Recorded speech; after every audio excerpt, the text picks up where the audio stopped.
Two women, Maya and Tamar, strolled along the busy street in Rustavi, their conversation punctuated by the honking of cars and the distant rumble of the steel mill. Suddenly, Tamar stopped, her hand reaching down to a small, still form lying in the middle of the road. "Look," she whispered, her voice tinged with concern. Maya bent down, her heart sinking at the sight of the tiny, emaciated puppy. Its ribs were visible through the matted fur, and its eyes were closed, its body barely moving. "It's so thin," Maya said, her voice choked with emotion. Tamar gently nudged the puppy with her foot, a faint whimper escaping the creature's lips. "It's alive," she breathed, a wave of relief washing over her. The women picked up the puppy, its tiny body trembling in their hands. They could feel its rapid, shallow breaths and knew it needed immediate help. They raced to the nearby animal rescue center, praying they weren't too late. The volunteers at the center gasped at the puppy's state.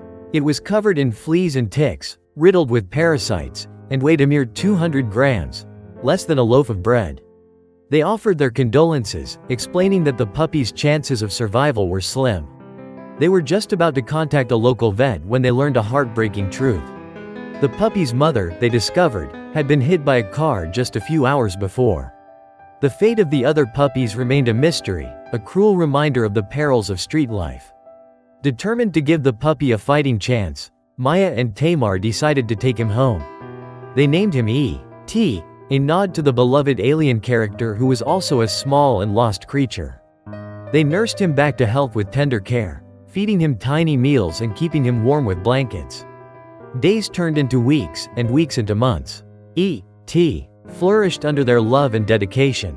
His once emaciated frame filled out, his fur became shiny and sleek, and his eyes, once clouded with sickness, gleamed with joy. 9 months had passed since his rescue, and E.T., now affectionately called E.T., was a picture of health. He had grown to 4 times his original size, and his playful spirit filled their lives with laughter. He loved running around the park, playing fetch and, surprisingly, indulging in his unusual favorite treats, pumpkin and cucumber. One evening, as Maya and Tamar watched E.T. chase butterflies in the park, a familiar face approached them. It was one of the volunteers from the rescue center, Anna.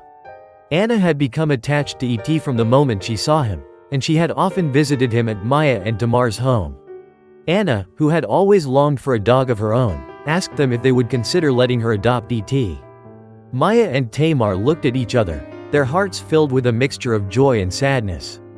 They knew how much Anna loved E.T., and they were confident that she would provide him with a loving home. But it was hard to let go of the little creature they had rescued and raised. They watched E.T., tail wagging furiously as he played with Anna. After a long moment of silence, Maya spoke. "He's happy," she said, her voice trembling. "And he loves you." Tamar nodded, tears welling up in her eyes. "He's found his forever home," she whispered. E.T., oblivious to the emotional turmoil around him, continued to chase butterflies, his happy barks echoing in the park.